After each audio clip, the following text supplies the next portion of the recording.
Hello everyone, आज हम पढ़ने वाले क्लास 10 ज्योग्राफी का चैप्टर नंबर फर्स्ट, जिसका नाम है रिसोर्सेज एंड डेवलपमेंट।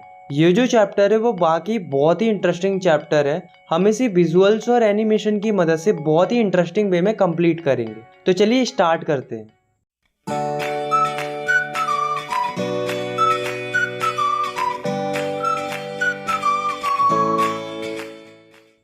दोस्तों, हमारी जो प्रकृति होती है उसमें हमें बहुत सारी चीजें देखने को मिलती हैं, जैसे कि water, forest, soil, wind, animal.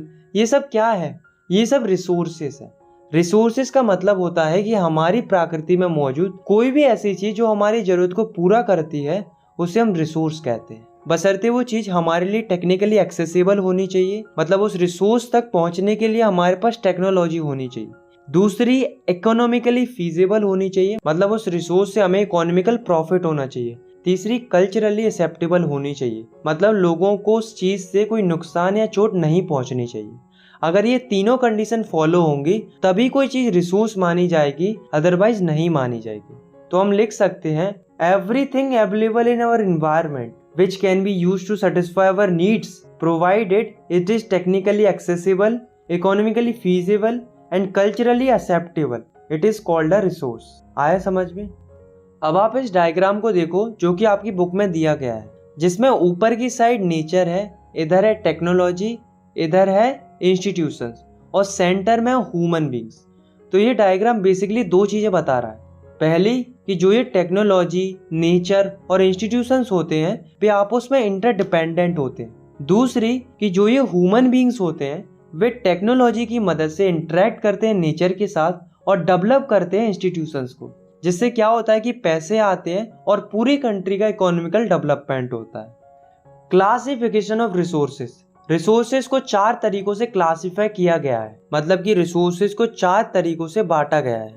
On the basis of origin, on the basis of existability, on the basis of ownership and on the basis of status of development। तो सबसे पहले हम बात करते हैं on the basis of origin। तो origin के आधार पर रिसोर्सेज 2 प्रकार की होती है। पहली बायोटिक रिसोर्सेज और दूसरी अबायोटिक रिसोर्सेज। बायोटिक रिसोर्सेज वो रिसोर्सेज होती हैं जो बायोस्फीयर में मिलती हैं और उनके पास लाइफ होती है, जैसे कि plants, animals, fishes, human beings etcetera. ये सब बायोटिक रिसोर्सेज होती हैं क्योंकि इनके पास लाइफ होती है। तो हम लिख सकते हैं, the resources which are obtained from biosphere and contain life are called biotic resources. Next है अबायोटिक रिसोर्सेज। तो अबायोटिक रिसोर्सेज वो रिसोर्सेज होती हैं जो नॉन लिविंग थिंग से बनी हुई होती है, मतलब जिनके पास लाइफ नहीं होती है। For example rocks, metals, water, soil, minerals etcetera. ये सब अबायोटिक रिसोर्सेज होती है क्योंकि इनके पास लाइफ नहीं होती। तो हम लिख सकते हैं, the resources which are composed of non living things and do not contain life are called abiotic resources. अब हम बात करते हैं सेकेंड वे ऑफ क्लासिफिकेशन की, जो कि है ऑन द बेसिस ऑफ एग्जॉस्टेबिलिटी। तो एग्जॉस्टेबिलिटी के आधार पर भी रिसोर्सेज 2 प्रकार की होती है। पहली रिन्यूएबल रिसोर्सेज और दूसरी नॉन रिन्यूएबल रिसोर्सेज। तो रिन्यूएबल रिसोर्सेज वो रिसोर्सेज होती हैं जिन्हें हम आसानी से रिन्यू कर सकते हैं या रिप्रोड्यूस कर सकते हैं, जो कभी खत्म नहीं होती है, जो हमेशा अवेलेबल रहती है। For example solar energy, wind energy, hydro energy, geothermal energy, biomass energy etcetera. तो ये सब रिन्यूएबल रिसोर्सेज होते हैं क्योंकि इनको आसानी से रिन्यू किया जा सकता है। तो हम लिख सकते हैं, the resources which can be renewed और reproduced by physical, chemical and mechanical process are called renewable resource। Now we talk about non-renewable resources। तो non-renewable resources वो resources होते हैं जो आसानी से renew नहीं होते हैं। एक बार ये resources खत्म हो गए तो इन्हें millions of year लग जाते हैं फिर से बनने के लिए। For example coal, petroleum, natural gas, metals, nuclear etc।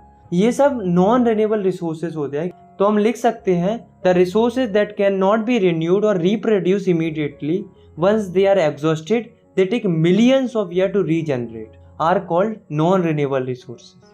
आया समझ में? अब हम बात करते हैं थर्ड वे ऑफ क्लासिफिकेशन की, जो कि है on the basis of ownership. तो ओनरशिप के बेसिस पर रिसोर्सेज 4 प्रकार की होती है। पहली इंडिविजुअल रिसोर्सेज, दूसरी कम्युनिटी ओन रिसोर्सेज, तीसरी नेशनल रिसोर्सेज और चौथी इंटरनेशनल रिसोर्सेज। तो सबसे पहले हम बात करते हैं इंडिविजुअल रिसोर्सेज की। तो इंडिविजुअल रिसोर्सेज वो रिसोर्सेज होती हैं जिन्हें कोई एक व्यक्ति ओन करता है प्राइवेटली, मतलब किसी व्यक्ति की कोई निजी संपत्ति है तो वो उसकी इंडिविजुअल रिसोर्स है। For example plot, field, house, car, book, ये सब इंडिविजुअल रिसोर्सेज होती हैं क्योंकि इन सब पर किसी एक इंडिविजुअल व्यक्ति का कंट्रोल रहता है। तो हम लिख सकते हैं the resources which are own privately by individuals are called individual resources.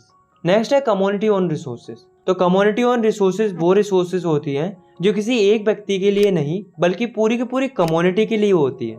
For example public parks, picnic spots, ponds, playgrounds, grazing ground, ये सब कम्युनिटी ओन रिसोर्सेज है। तो हम लिख सकते हैं the resources which own by community और society are called community own resources.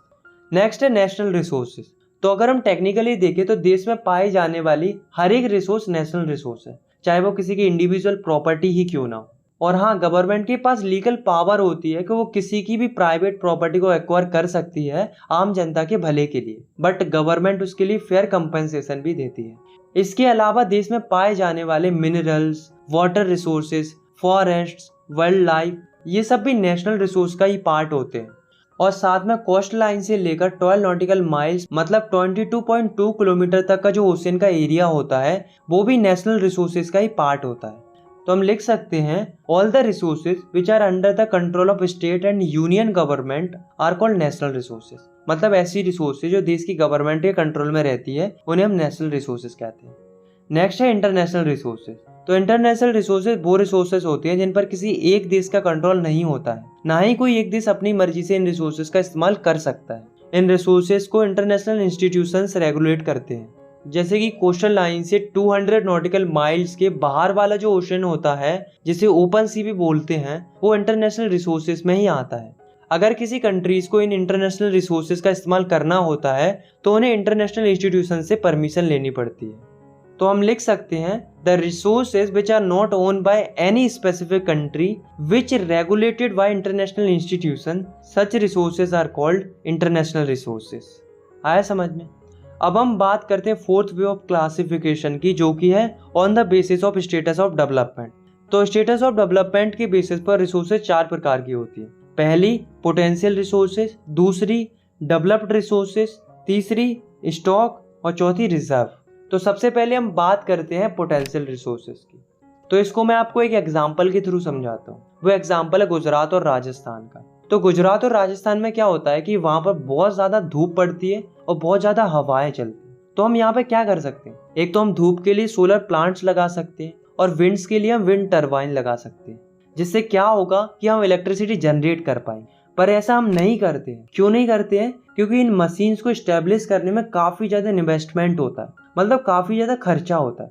तो कहने का मतलब ये है कि गुजरात और राजस्थान जैसी जगहों पर पोटेंशियल है, यानी कि क्षमता है एनर्जी को डेवलप करने की, लेकिन टेक्नोलॉजी महंगी होने के कारण हम इन्हें इस्तेमाल नहीं करते। ऐसी रिसोर्सेज को हम पोटेंशियल रिसोर्स कहते हैं। तो हम लिख सकते हैं the resources which are found in a region, मतलब ये प्रेजेंट है हमारे रीजन में, and they have potential to satisfy human needs, और इनके पास क्षमता भी है हमारी जरूरतों को पूरा करने की, but their utilization has not been started, पर इनका इस्तेमाल करना हमने शुरू नहीं किया है। क्यों नहीं किया है? Because technology is so expensive, मतलब जो टेक्नोलॉजी है वो बहुत महंगी है।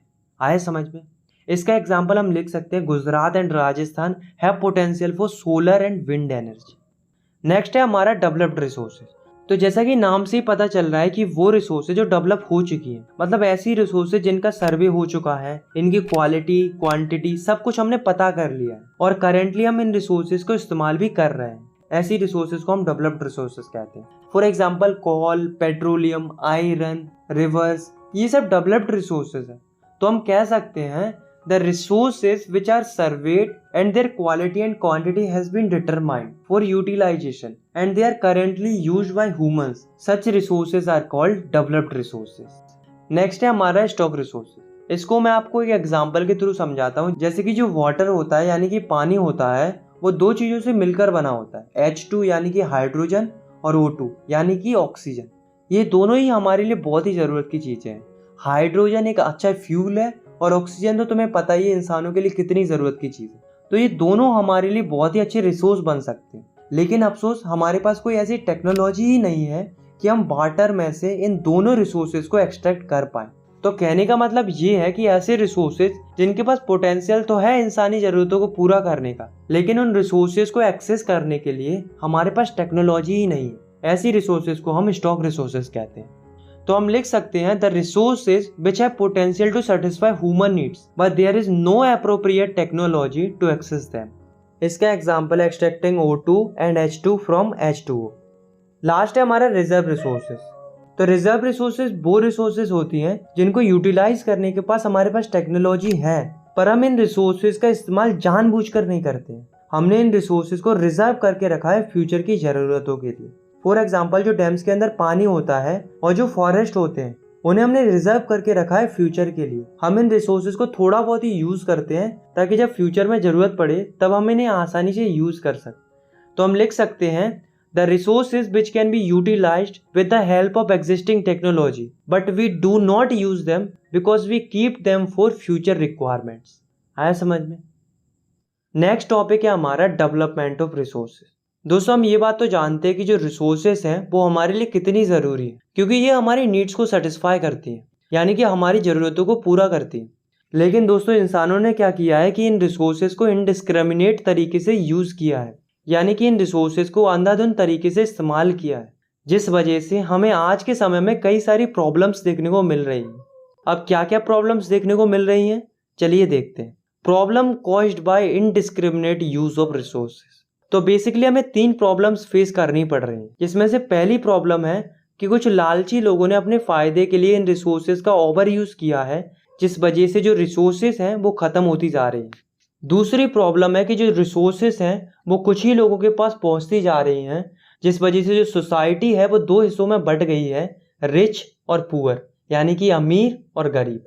आप खुद ही सोचो ना कि जिसके पास ज़्यादा रिसोर्सेज होंगी वो अमीर होता जाएगा और जिसके पास कम रिसोर्सेज होंगी वो गरीब होता जाएगा। बस इसी तरह से जो समाज है वो 2 हिस्सों में बढ़ती जा रही है। तीसरी प्रॉब्लम है कि रिसोर्सेज के ओवर एक्सप्लॉयटेशन की वजह से हमें कई सारे इकोलॉजिकल क्राइसिस से गुजरना पड़ रहा है, जैसे कि global warming, ozone layer depletion, pollution, land degradation etcetera. अब दोस्तों, सवाल ये उठता है कि क्या कोई ऐसा तरीका है जिससे हम रिसोर्सेज को बचा सकते हैं? तो इसके लिए एक टर्म इंट्रोड्यूस हुआ, एक कंसेप्ट आया जिसका नाम है सस्टेनेबल डेवलपमेंट। तो सस्टेनेबल डेवलपमेंट क्या कहता है कि रिसोर्सेज का इस्तेमाल करो, बेशक करो, पर इस तरीके से करो कि जो हमारा इन्वायरमेंट है वो डैमेज ना हो और जो आने वाली फ्यूचर जनरेशंस है उनके लिए भी रिसोर्सेज बची रहे।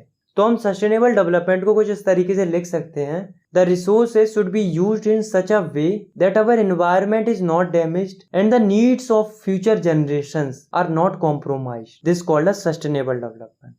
अब दोस्तों, सवाल ये उठता है कि जो ये सस्टेनेबल डेवलपमेंट का जो आइडिया था वो आया कहाँ से, इसकी शुरुआत कहाँ से हुई? तो हुआ क्या था कि 1992 में एक मीटिंग हुई थी जिसका नाम था रियो डे जेनेरियो अर्थ समिट। ये दुनिया का पहला इंटरनेशनल अर्थ समिट था। ये कहाँ पर हुआ था? तो ये ब्राजील में एक जगह है रियो डे जेनेरियो, वहां पर ये मीटिंग हुई थी। इस मीटिंग में 100 से ज्यादा देशों ने भाग लिया था। अब दोस्तों, रीजन क्या था इस मीटिंग को करने का?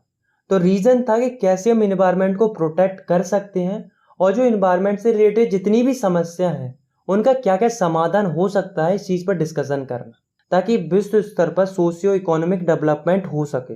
तो ये रीजन था और इसके लिए मीटिंग होती है, सभी आपस में डिस्कशन करते हैं और अपने अपने विचार रखते हैं।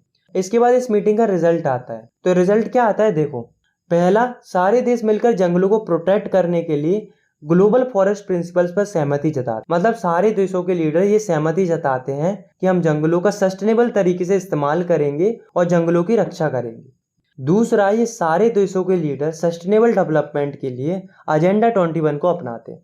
अब सवाल ये उठता है कि ये एजेंडा 21 क्या था? तो एजेंडा 21 बेसिकली कुछ नहीं था, एक डिक्लेरेशन था, यानी कि एक घोषणा पत्र था जिसमें एनवायरनमेंट की जो अलग अलग प्रॉब्लम्स थी जो कि इंसानों ने क्रिएट की थी उनको कैसे खत्म करना है और एनवायरनमेंट को कैसे बचाना है, इस चीज पर एक ब्लूप्रिंट था। तो आया समझ में कि क्या था एजेंडा 21। नेक्स्ट टॉपिक है हमारा रिसोर्स प्लानिंग। तो जैसा कि आपको नाम से ही पता चल रहा है कि रिसोर्स प्लानिंग का मतलब होता है रिसोर्सेज की प्लानिंग करना, मतलब रिसोर्सेज को सही ढंग से इस्तेमाल करना। अब दोस्तों, एक क्वेश्चन अराइज होता है कि रिसोर्स प्लानिंग करने की ज़रूरत क्या है हमें? तो रिसोर्स प्लानिंग करना क्यों ज़रूरी है, ये मैं आपको एक एग्जांपल के थ्रू समझाता हूँ। जैसे मान लो ये हमारी इंडिया है, तो इंडिया में झारखंड और छत्तीसगढ़ में काफ़ी ज़्यादा मिनरल्स और कोयल पाया जाता है। सिमिलरली अगर हम बात करें राजस्थान की, तो राजस्थान में सोलर एंड विंड एनर्जी काफ़ी मात्रा में है, लेकिन वहाँ पर पानी की कमी है। और वहीं अगर हम बात करें अरुणाचल प्रदेश की, तो वहाँ पर पानी तो बहुत है लेकिन इंफ्रास्ट्रक्चर की कमी है। तो कहने का मतलब ये है कि हमारे यहाँ रिसोर्सेज तो बहुत है लेकिन वो अनइवन तरीके से डिस्ट्रीब्यूटेड है। तो ऐसे में रिसोर्स प्लानिंग करना बहुत ही ज़्यादा ज़रूरी हो जाता है, ताकि जहाँ जहाँ जिस रिसोर्स की कमी है वहाँ उस रिसोर्स को पहुँचा पाए, ताकि किसी एक रीजन का नहीं बल्कि पूरी कंट्री का डेवलपमेंट हो सके। Resource planning in India. तो दोस्तों हमने ये तो जान लिया कि रिसोर्स प्लानिंग क्या होती है और ये क्यों ज़रूरी है, लेकिन इस टॉपिक में हम पढ़ेंगे कि इंडिया में रिसोर्स प्लानिंग एक्चुअली में होती कैसे है। तो देखो, रिसोर्स प्लानिंग करने के 3 स्टेप्स होते हैं। पहला स्टेप होता है identification and inventory of resources. इस स्टेप में हम क्या क्या करते हैं, देखो, सबसे पहले हम रिसोर्सेज के लिए सर्वे करते हैं। उसके बाद कहाँ कौन सी रिसोर्स प्रेजेंट है इसके लिए हम मैपिंग करते हैं। उसके बाद क्वालिटी एंड क्वांटिटी चेक करते हैं। फिर आखिरी में मेजरमेंट करते हैं। बेसिकली हम रिसोर्सेज की लिस्ट बनाते हैं। सेकेंड स्टेप होता है हमारा इवॉल्विंग अ प्लान स्ट्रक्चर। अब हमने रिसोर्सेज से रिलेटेड सारी रिसर्च वगैरह कर ली, हमें ये पता चल गया कि कहाँ कौन सी रिसोर्स प्रेजेंट है। तो अब बारी उस रिसोर्सेज को बाहर निकालने की। तो बेसिकली सेकेंड स्टेप पे हम यही करते हैं, हम एक प्लानिंग स्ट्रक्चर बनाते हैं जिसमें हम ये प्लान करते हैं कि रिसोर्सेज को निकालने के लिए कौन कौन सी टेक्नोलॉजी चाहिए और कौन कौन सी स्किल वाले लोग चाहिए, और इसके लिए हमें किस तरह के इंस्टीट्यूशन सेटअप करने पड़ेंगे। थर्ड स्टेप होता है हमारा matching the resources plans with overall national development plans. मतलब इस स्टेप में हम ये चेक करते हैं कि हमने जो रिसोर्स प्लान बनाया है वो क्या नेशनल डेवलपमेंट प्लान से मैच भी कर रहा है या नहीं कर रहा है, क्योंकि हमारा मेन एम यही होता है कि हम जिन रिसोर्सेज को निकाल रहे हैं उनसे हमारी कंट्री का ओवरऑल डेवलपमेंट होना चाहिए, ना कि नुकसान होना चाहिए। तो दोस्तों अभी तक हम ये तो जान चुके हैं कि रिसोर्स प्लानिंग कैसे होती है, और हम ये भी जान चुके हैं कि जो रिसोर्सेज होती हैं वो हमारे लिए कितनी ज़रूरी होती है। लेकिन दोस्तों जितनी ज़रूरी रिसोर्सेज होती हैं उतनी ही ज़रूरी टेक्नोलॉजी भी होती है, क्योंकि रिसोर्सेज का इस्तेमाल अच्छे से हम तभी कर पाएंगे जब हमारे पास टेक्नोलॉजी होगी, तभी हम उन्हें अच्छे से एक्सट्रैक्ट और डेवलप कर पाएंगे। दोस्तों आप ये बात तो जानते ही होंगे कि हमारे इंडिया के ऊपर 1947 से पहले ब्रिटिशर्स का रूल था। और दोस्तों आप ये बात भी जानते होंगे कि उस समय पर इंडिया को सोने की चिड़िया बोला जाता था, क्योंकि उस समय पर इंडिया में बहुत ज़्यादा रिसोर्सेज पाई जाती थी। लेकिन ब्रिटिशर्स ने इंडिया की रिसोर्सेज को बहुत ही बुरी तरीके से यूज़ किया, एक्सपोर्ट किया और एक्सप्लॉइट किया। ओवरऑल अगर हम देखें तो इंडिया में आज के समय में रिसोर्सेज की कमी है। ऐसे में रिसोर्सेज को कंजर्व करना ज़रूरी हो गया है, क्योंकि रिसोर्सेज है तभी डेवलपमेंट है। इसी के ऊपर गांधी जी ने भी अपने विचार व्यक्त किए थे। उन्होंने कहा था कि हमारे पर्यावरण में हर किसी की जरूरत के लिए रिसोर्सेज पर्याप्त है, लेकिन किसी के लालच के लिए रिसोर्सेज पर्याप्त नहीं है, क्योंकि लालच की कोई सीमा नहीं होती। There is enough for everybody needs but not for any one's greed. Next topic है हमारा लैंड रिसोर्स। तो लैंड जो है वो हमारे लिए बहुत ही इंपॉर्टेंट रिसोर्स है, क्योंकि हम जमीन पर काफ़ी ज़्यादा डिपेंडेंट रहते हैं। हम खेती करते हैं, जमीन पर घर बनाते हैं, जहाँ तक कि जो वाइल्ड लाइफ होती है, फॉरेस्ट होते हैं, ये सब लैंड पर ही डिपेंडेंट रहते हैं। इसलिए लैंड बहुत ही इंपॉर्टेंट रिसोर्स होता है। अगर हम इंडिया की बात करें तो इंडिया की जो लैंड है वो बहुत से रिलीफ फीचर्स में प्रेजेंट है। जैसे कि 43% जो लैंड है वो प्लेन है, 30% जो लैंड है वो माउंटेन से कवर्ड है, और 27% जो लैंड है वो प्लेटू रीजन है। तो इस तरीके से इंडिया की जो लैंड है वो डिस्ट्रीब्यूटेड है। अब हम बात करते हैं लैंड यूटिलाइजेशन की, मतलब ज़मीन का किन किन कामों के लिए यूज़ होता है। तो पहला है फॉरेस्ट, मतलब वो ज़मीन जहाँ पर घने घने जंगल पाए जाते हैं। दूसरा है land not available for cultivation, मतलब ऐसी ज़मीन जहाँ पर हम फसलें नहीं उगा सकते। इसमें 2 टाइप की लैंड आती है। पहली बैरन एंड वेस्ट लैंड, मतलब बंजर ज़मीन। दूसरी ऐसी ज़मीन जहाँ पर बिल्डिंग हो, रोड हो, फैक्ट्रीज हो, तो ऐसी ज़मीन पर भी हम फसलें नहीं उगा सकते। थर्ड है अदर अनकल्टिवेटेड लैंड। इसमें फर्स्ट आता है ग्रेजिंग लैंड, मतलब जहाँ पर गाय भैंस वगैरह घास चरने जाती है। सेकेंड आता है ऐसी जमीन जहाँ पर मिसलिनियस ट्रीज उगे हुए होते हैं, और इस लैंड को भी हम यूज नहीं करते हैं कल्टीवेशन के लिए। थर्ड आता है कल्चरेबल बेस्ड लैंड, मतलब ऐसी जमीन जिस पर हम फसल उगा सकते हैं, पर 5 सालों से ज्यादा समय हो गया है लेकिन हमने वहां पर कोई भी फसल नहीं उगाई है। ऐसी जमीन को हम कल्चरेबल बेस्ड लैंड कहते हैं। अब बात करते हैं फैलो लैंड्स की। तो फैलो लैंड्स 2 तरह की होती है। पहली करंट फैलो लैंड्स, दूसरी other than current fallow lands. तो करंट फैलो लैंड्स ऐसी जमीन होती है जिस पर एक साल से अगर कोई फसल नहीं उगाई गई है तो उसे हम करंट फैलो लैंड कहेंगे। सेकंड है other than current fallow land. तो ऐसी जमीन जिस पर पिछले 1 से 5 सालों तक कोई भी क्रॉप नहीं उगाई गई है तो उस जमीन को हम other than current fallow land में कंसीडर करेंगे। अब हम बात करते हैं नेट सोन एरिया की। तो नेट सोन एरिया का मतलब होता है ऐसा एरिया जिस पर साल में एक बार फसल जरूर उगाई जाती है, उसे नेट सोन एरिया कहते हैं। अब हम बात करते हैं ग्रॉस क्रॉप एरिया की। तो ग्रॉस क्रॉप एरिया मतलब ऐसा एरिया जिस पर साल में एक से ज्यादा बार फसल उगाई जाती है, प्लस वो एरिया जिस पर साल में एक बार फसल उगाई जाती है। ये दोनों तरह की लैंड्स को हम ग्रॉस क्रॉप एरिया कहते हैं। Land use pattern in India, इसी से रिलेटेड आप इस डाटा को देख सकते हो जो कि आपकी एनसीईआरटी में दिया हुआ है। इसमें आपको बताया गया है कि कितना कितना एरिया कहाँ का यूज हो रहा है। इस तरफ 90, 60, 61 का डाटा दिया हुआ है और इस तरफ 2014-15 का डाटा दिया हुआ है। इसको केवल आपको देखना है, इसको याद करने की कोई ज़रूरत नहीं है, बाकी आपकी मर्जी है, करना हो तो कर लेना। हमारी इंडिया का टोटल ज्योग्राफिकल एरिया है 3.28 मिलियन स्क्वायर किलोमीटर, ये तो हम जानते हैं। लेकिन दोस्तों क्या आप जानते हो कि इतने एरिया में से हमारे पास केवल 93% एरिया का ही डाटा है, बाकी बचे हुए 7% एरिया का डाटा हमारे पास प्रॉपर तरीके से नहीं है, क्योंकि हमने इस 7% एरिया की सर्वे और रिसर्च वगैरह नहीं कर पाई है। क्यों नहीं कर पाई है? क्योंकि ये जो 7% एरिया है वो डिस्प्यूटेड है, यानी कि विवादित है। तो इसको मैं आपको इंडिया के डायग्राम की मदद से अच्छे से समझाता हूँ। तो ये हमारी इंडिया है। इंडिया के जम्मू कश्मीर रीजन का कुछ एरिया जो कि पाकिस्तान और चाइना ने ऑक्यूपाइड कर रखा है, वो एरिया, और असम साइड का कुछ एरिया, ये दोनों एरिया 7% एरिया में है और उसे हम यूटिलाइज नहीं कर पा रहे और ना ही हमारे पास उसका प्रॉपर डाटा है।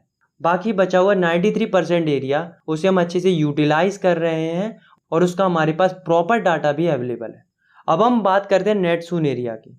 तो इंडिया के अंदर जो नेट सोन एरिया है वो स्टेट टू स्टेट वेरी करता है। जैसे कि अगर हम बात करें पंजाब और हरियाणा की, तो वहाँ पर जो नेट सोन एरिया है वो 80% से भी ज़्यादा है।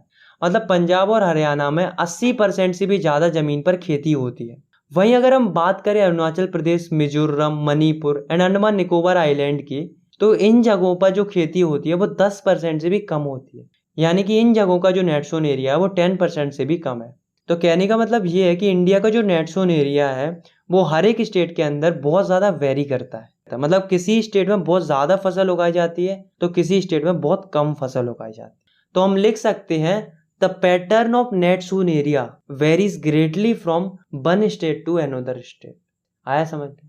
अब हम बात करते हैं फॉरेस्ट एरिया की। तो आप इस डाटा को फिर से देखो। इसमें अगर आप नोटिस करो तो आप देखोगे कि 90, 60, 61 में जो फॉरेस्ट थे वो जस्ट 18.11% थे। वहीं अगर हम बात करें 2014-15 की, तो इस समय पर जो फॉरेस्ट थे वो थे 23.3%। इसका मतलब क्या है कि जो फॉरेस्ट है वो इंक्रीज हुए। तो आप लोग कहोगे कि ये तो अच्छी बात है, लेकिन दोस्तों जिस हिसाब से फॉरेस्ट बढ़ने चाहिए उस हिसाब से बढ़े नहीं। ये 23.3% एरिया में जो फॉरेस्ट है वो हमारे लिए काफ़ी नहीं है, क्योंकि नेशनल फॉरेस्ट पॉलिसी के अनुसार किसी भी देश के अंदर फॉरेस्ट एरिया 33% होना चाहिए। तो देखो फॉरेस्ट एरिया होना कितना चाहिए? 33%, लेकिन है कितना? 23.3%। इसका मतलब फॉरेस्ट एरिया बहुत कम है। अभी भी हमें और पेड़ लगाने की ज़रूरत है। अब क्वेश्चन ये अराइज होता है कि 33% फॉरेस्ट एरिया होना क्यों ज़रूरी है? तो इसके दो रीज़न है। पहला, इकोलॉजिकल बैलेंस बनाए रखने के लिए ज़रूरी होते हैं। दूसरा, ऐसे कई सारे लोग होते हैं जो जंगलों के आसपास रहते हैं, उनका जो जीवन होता है वो काफ़ी ज़्यादा डिपेंडेंट रहता है जंगलों पर, इसलिए पर्याप्त मात्रा में जंगलों का होना ज़रूरी हो जाता है। Land degradation and conservation measures. दोस्तों समय के साथ साथ क्या हो रहा है कि जो हमारी लैंड है वो खराब होती जा रही है, यानी कि लैंड डिग्रेड होती जा रही है। इसी को लैंड डिग्रेडेशन बोला जाता है, यानी कि जमीन का खराब होना। तो हम लिख सकते हैं the decline in the quality of land is known as land degradation. अब क्वेश्चन ये अराइज होता है कि लैंड डिग्रेडेशन हो क्यों रहा है? ऐसे कौन कौन से कारण है जिसकी वजह से जमीन खराब हो रही? चलिए जानते हैं कॉजेज ऑफ लैंड डिग्रेडेशन। तो पहला रीजन है डिफॉरेस्टेशन, यानी कि पेड़ों को काटना। तो बेसिकली झारखंड, छत्तीसगढ़, मध्य प्रदेश, इन स्टेट में सबसे ज़्यादा पेड़ काटे जाते हैं माइनिंग के लिए।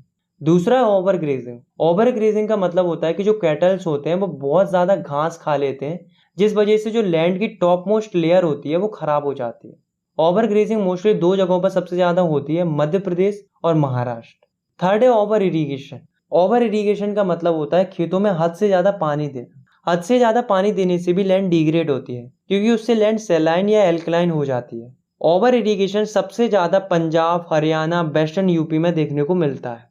फोर्थ है cement industry generate huge amount of dust. मतलब होता क्या है कि जो सीमेंट इंडस्ट्रीज होती हैं उनमें काफ़ी ज़्यादा डस्ट निकलती है, क्योंकि बड़े बड़े पत्थरों को फोड़ा जाता है, जिस वजह से जो आसपास की ज़मीन होती है उस पर डस्ट इकट्ठी हो जाती है और वो लैंड खराब हो जाती है। फिफ्थ है इंडस्ट्रियल वेस्ट। तो जो बड़ी बड़ी इंडस्ट्रीज होती हैं उनका जो वेस्ट होता है उसे सीधा ही ज़मीन पे फेंक दिया जाता है, जिस वजह से वो लैंड कल्टीवेशन के मतलब की नहीं बचती। तो दोस्तों ये जो कारण हमने देखे हैं, इन्हीं कारणों की वजह से हमारी जो लैंड है वो खराब होती जा रही है। अब आप सोच रहे होंगे क्या कोई ऐसा तरीका है जिससे हम लैंड को डिग्रेड होने से बचा सकते हैं? ऑफ कोर्स है, बल्कि बहुत सारे तरीके हैं। चलिए जानते हैं conservation measures of land degradation. तो पहला है अफॉरेस्टेशन। अफॉरेस्टेशन का मतलब होता है पेड़ लगाना। पहले पेड़ काट रहे थे, अब पेड़ लगाना है। दूसरा है मैनेजमेंट ऑफ ग्रेजिंग लैंड। मतलब जो कैटल्स के लिए ग्रेजिंग लैंड होता है उसको प्रॉपर तरीके से मैनेज करना। तीसरा है प्रॉपर इरिगेशन। मतलब अगर पानी है तो उसे हद से ज़्यादा इस्तेमाल नहीं करना है इरिगेशन के लिए, जितनी ज़रूरत है उतना ही इस्तेमाल करना है। इसके लिए हम स्प्रिंकलर सिस्टम का भी यूज़ कर सकते हैं। चौथा है कंट्रोल माइनिंग एक्टिविटीज़। मतलब माइनिंग एक्टिविटीज़ को कंट्रोल करना। पांचवा है treating industrial waste before discharge. मतलब जो इंडस्ट्री से वेस्ट निकलता है उसे अच्छे से ट्रीट करना, उसके बाद उसे सही जगह पर और सही तरीके से डिस्चार्ज करना। तो ये तो थे कुछ कंजर्वेशन मेथड जिनका इस्तेमाल करके हम लैंड डिग्रेडेशन को रोक सकते हैं। अब दोस्तों अब हम जो टॉपिक पढ़ने जा रहे हैं वो एग्जाम पॉइंट ऑफ व्यू से बहुत ही ज़्यादा इंपॉर्टेंट है, तो आपको बहुत ही ध्यान से देखना